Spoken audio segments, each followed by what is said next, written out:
Hello बच्चों, मैं जयनाथ राही, जीव विज्ञान शिक्षक।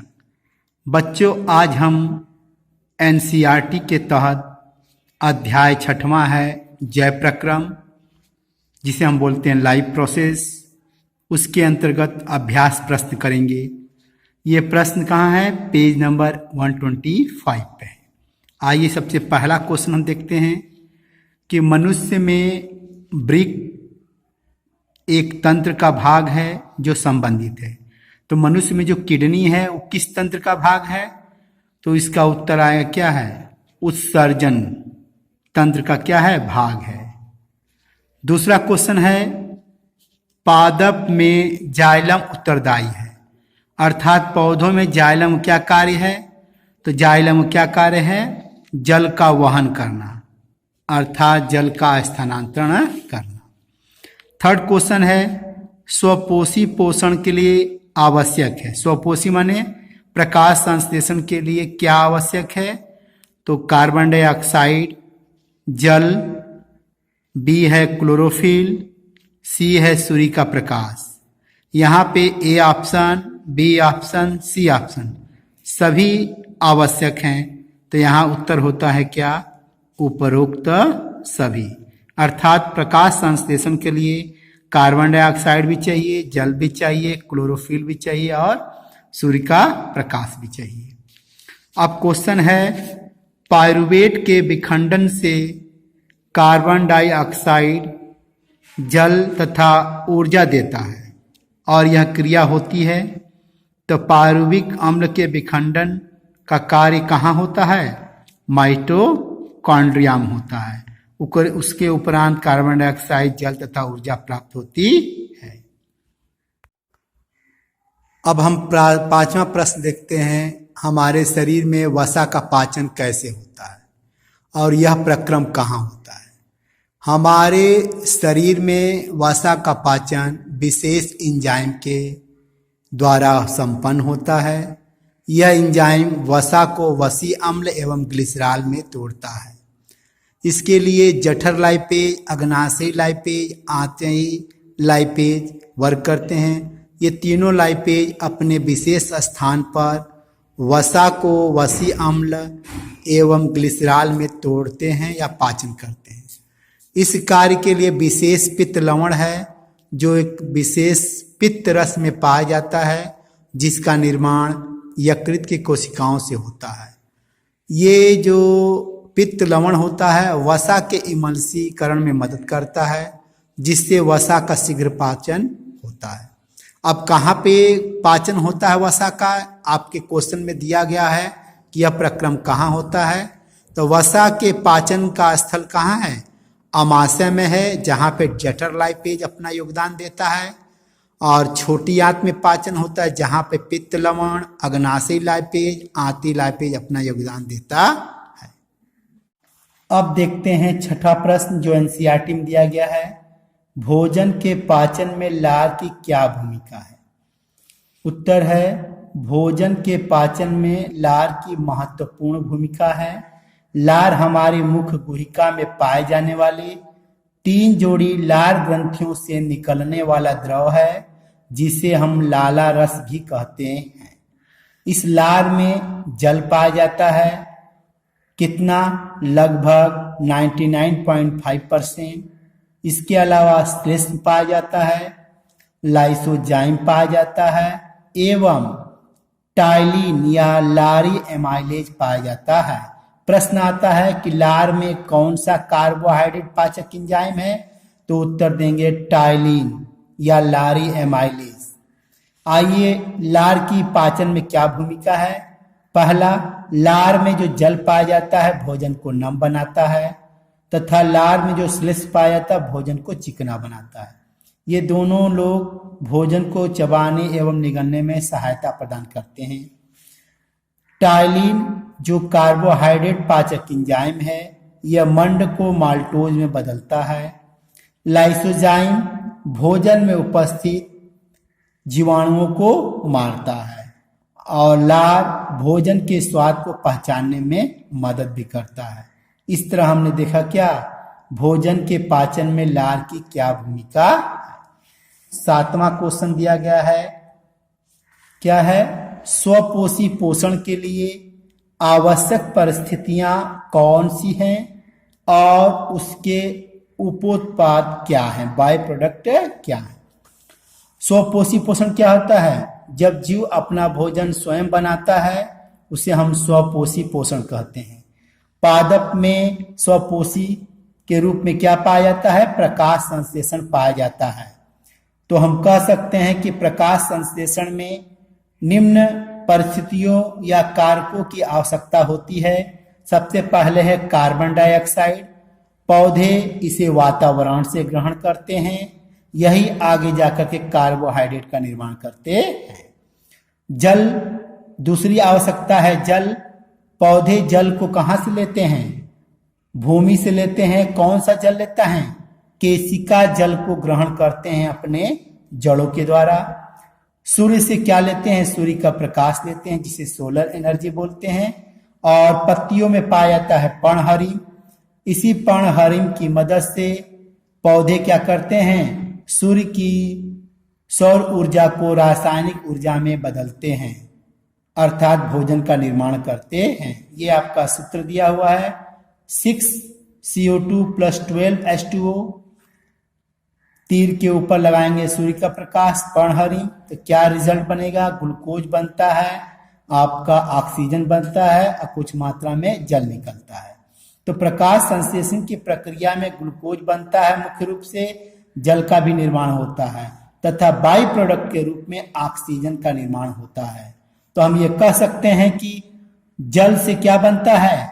आपका ऑक्सीजन बनता है, जबकि कार्बन डाइऑक्साइड से ग्लूकोज का निर्माण होता है। अब देखते हैं 8वां प्रश्न है, वायवीय तथा अवायवीय श्वसन में क्या अंतर है? कुछ जीवों के नाम लिखिए जिनमें अवायवीय श्वसन होता है। आइए देखते हैं पहले हम क्या है अंतर। वायवीय श्वसन को ही ऑक्सी श्वसन कहते हैं, जबकि अवायवीय श्वसन को अनाक्सी श्वसन कहते हैं।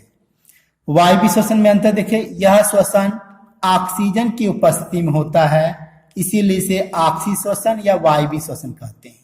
जबकि यह श्वसन ऑक्सीजन की अनुपस्थिति में होता है, इसीलिए इसे अवायवीय श्वसन या अनाक्सी श्वसन कहते हैं। नंबर 2, इस प्रकार के श्वसन में ग्लूकोज का पूर्ण दहन होता है, जिसके परिणाम स्वरूप कार्बन डाइऑक्साइड तथा जल बनता है।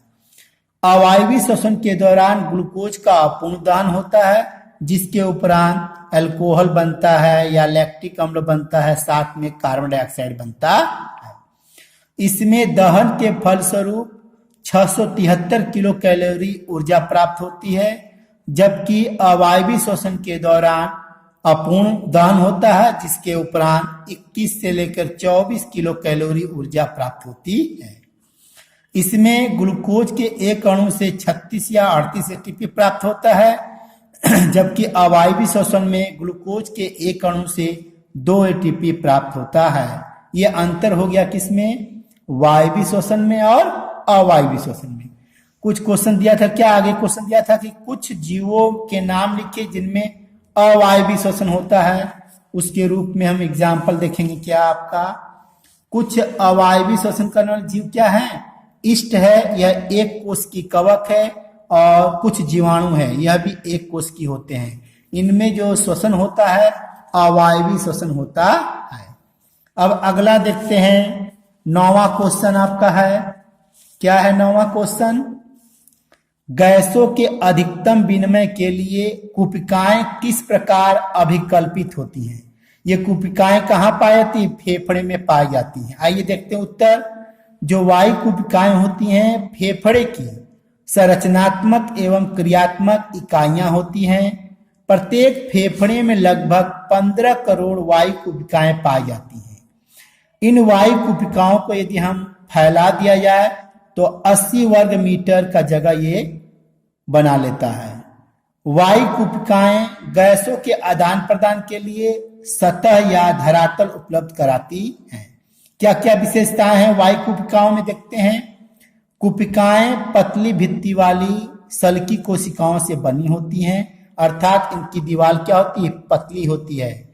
कुपिकाओं के ऊपर रक्त केशिकाओं का जाल होता है, ब्लड कैपिलरीज का जाल होता है, जिसके सहारे गैसों का आदान प्रदान होता है। तीसरा देखते हैं, रक्त केशिकाओं तथा कुपिकाओं के मध्य O2 तथा CO2 का आदान प्रदान होता है। किस विधि के द्वारा? सामान्य विसरण विधि के द्वारा। इन गुणों से क्या होता है, गैसों के अधिकतम विनिमय किए जाते हैं कुपिकाओं के द्वारा। अगला देखते हैं 10वां क्वेश्चन, हमारे शरीर में हीमोग्लोबिन के कमी के क्या परिणाम हो सकते हैं? तो हीमोग्लोबिन क्या है, आइए जानने की कोशिश करें। हीमोग्लोबिन एक श्वसन वर्णक है जो O2 CO2 का परिवहन करता है। यह हमारे रक्त के आरबीसी में पाया जाता है, लाल रक्त कणिकाओं में पाया जाता है। शरीर में यदि इनकी कमी हो जाएगी तो क्या क्या परिणाम हो सकते हैं, आइए देखते हैं। नंबर 1, ऑक्सीजन वहन की क्षमता कम हो जाएगी। यदि हीमोग्लोबिन कम हुआ तो ऑक्सीजन ढोने की क्षमता कम हो जाएगी। ऑक्सीजन के कमी के कारण भोज इकाइयों का ऑक्सीकरण कम होगा, कोशिकाओं में ऑक्सीजन कम पहुंचेगा और भोज इकाइयों का दहन कम होगा। यदि दहन कम होगा तो हमको ऊर्जा कम मिलेगी या निकलेगी। यदि ऊर्जा कम निकलेगी तो जैविक कार्यों के लिए हमें कम ऊर्जा प्राप्त होगी, जिससे हमको जल्दी थकान महसूस होगा। अधिक समय तक यह लक्षण दिखाई पड़ते हैं तो उस अवस्था को हम बोलते हैं रक्त क्षीणता, अनीमिया रोग कहते हैं। यदि हीमोग्लोबिन की अत्यधिक कमी हो जाएगी तो उसके फलस्वरूप जीव की क्या हो जाती है, या मनुष्य की मृत्यु हो जाती है। यह हो गया आपका 10वां क्वेश्चन। अब बच्चों हम देखते हैं एनसीईआरटी में 11वां प्रश्न में है, मनुष्य में दोहरा परिसंचरण की व्याख्या कीजिए, यह क्यों आवश्यक है? आइए उसका उत्तर जानें। मनुष्य में दोहरा रक्त परिसंचरण पाया जाता है। क्या परिभाषा है? रक्त परिवहन का एक चक्र पूरा होने में हृदय से 2 बार रक्त गुजरता है, इसी को बोलते हैं दोहरा रक्त परिसंचरण। दोहरा रक्त परिसंचरण के लिए 4 कोष्ठ की हृदय की आवश्यकता होती है, अर्थात 2 अलिंद तथा 2 नीले। इसमें हृदय के बाईं ओर अशुद्ध रक्त तथा बाईं ओर के शुद्ध रक्त में मिश्रण नहीं होता है, अर्थात रक्त के हृदय के दाईं ओर क्या होता है, अशुद्ध रक्त बहता है, बाईं ओर शुद्ध रक्त बहता है। आइए इसको समझने की कोशिश करें। ये ऊपर के जो चैम्बर है वो अलिंद है, ये रक्त को क्या करते हैं, ग्रहण करते हैं। ये जो चैम्बर है रक्त को, अशुद्ध रक्त को हृदय पूरे शरीर से ग्रहण करता है, जबकि यह जो कोष्ठक है बायां अलिंद शुद्ध रक्त को फेफड़े से ग्रहण करता है। ये नीचे के जो चैम्बर होते हैं ये दायां निलय और बायां निलय कहलाता है। दायां निलय जो होता है अशुद्ध रक्त को कहाँ भेजता है, फेफड़े में भेजता है शुद्धिकरण के लिए, जबकि बायां निलय शुद्ध रक्त को शरीर के अन्य भागों में भेजता है। आइए देखते हैं क्या होता है। सबसे पहले जो गंदा खून है वो आपके इन महाशिराओं के द्वारा क्या होता आता है, दायां अलिंद में। दायां अलिंद से रक्त आता है कहाँ, दायां निलय में। दायां निलय से रक्त फुसफुस महाधमनी से होते हुए फेफड़े में आता है, और फेफड़े से फुसफुस शिरा से होते हुए कहाँ आता है, बाएं अलिंद में आता है। अब यह जो शुद्ध रक्त है बाएं अलिंद से जाता है क्या, बाएं निलय में, फिर यह सिस्टेमिक महाधमनी से शरीर में भेज दिया जाता है। इस तरह हृदय में 2 बार रक्त आता है और जाता है। आने कहाँ है, यहाँ से एक आता है रक्त और यहाँ से आता है। जाता कहाँ से, यहाँ से जाता है एक, यहाँ से जाता है। 2 तरह के परिसंचरण होते हैं यहाँ, फुसफुस परिसंचरण और दैहिक परिसंचरण। फुसफुस को पल्मोनरी सर्कुलेशन, दैहिक को सिस्टेमिक सर्कुलेशन बोलते हैं। फुसफुस सर्कुलेशन में फुसफुस धमनी आती है, फेफड़ा आता है, फुसफुस शिरा आता है, जबकि दैहिक में आता है क्या, सिस्टेमिक महाधमनी और महाशिराएं आती हैं। यहाँ फुसफुस धमनी में अशुद्ध रक्त बहता है, जबकि फुसफुस शिरा में शुद्ध रक्त बहता है। ये क्वेश्चन भी आता है कि कौन सी धमनी में अशुद्ध रक्त बहता है और कौन सी शिरा में शुद्ध रक्त बहता है। तो शुद्ध रक्त बहता है फुफ्फुस शिरा में, जबकि अशुद्ध रक्त बहता है फुफ्फुस धमनी में। आप देखते हैं क्या लाभ है। मनुष्य में दोहरा रक्त परिसरण से लाभ है कि शरीर की कोशिकाओं को अधिक मात्रा में O2 की उपलब्धता होगी। यदि O2 अधिक होगी तो अधिक मात्रा में ऊर्जा बनेगी, जो ताप के नियंत्रण में अर्थात हमारे शरीर के 37 डिग्री सेल्सियस को बनाने में वो ऊर्जा उपलब्ध होगी। यही कारण है कि मनुष्य में दोहरा रक्त परिसंचरण पाया जाता है। अब बच्चों देखते हैं 12वां प्रश्न जो एनसीईआरटी में दिया गया है। जाइलम एवं फ्लोएम में पदार्थों के वहन में क्या अंतर है। यहाँ है जाइलम द्वारा पदार्थों का वहन, फ्लोएम द्वारा पदार्थों का वहन। पहला है जाइलम द्वारा जल एवं खनिज लवणों का वहन होता है, जबकि फ्लोएम द्वारा कार्बनिक भोज्य पदार्थों का वहन होता है। जाइलम जल से जाइलम, फूड से फ्लोएम बना। दूसरा है जल एवं खनिज लवणों का वहन जाइलम के वाहिकाओं जिसे वेसल एवं वाहिनिकाओं जिसे ट्रैकिट्स के द्वारा होता है, जबकि कार्बनिक भोज्य पदार्थों को वहन फ्लोएम के चालनी नलिका एवं सहकोशिका द्वारा संपन्न होता है। ये वाहिकाएं एवं वाहिनियां क्या होती हैं, मृत होती हैं, जबकि चालनी नलिका एवं सहकोशिका जीवित होती है। जल एवं खनिज लवण का संवहन दाब तथा वाष्पोत्सर्जन कर्षण द्वारा होता है। ट्रांसपायरेशन पुल और प्रेशर के द्वारा इनका वहन होता है, जबकि इनके वहन के लिए एटीपी के उपयोग होता है। फिर है इसमें जल एवं खनिज लवणों का वहन ऊपरी मुखी दिशा में होता है, अर्थात जड़ से पौधे के ऊपरी भागों की ओर होता है, जबकि फ्लोएम द्वारा पदार्थों का वहन ऊपरी मुखी तथा अधोमुखी दोनों होता है।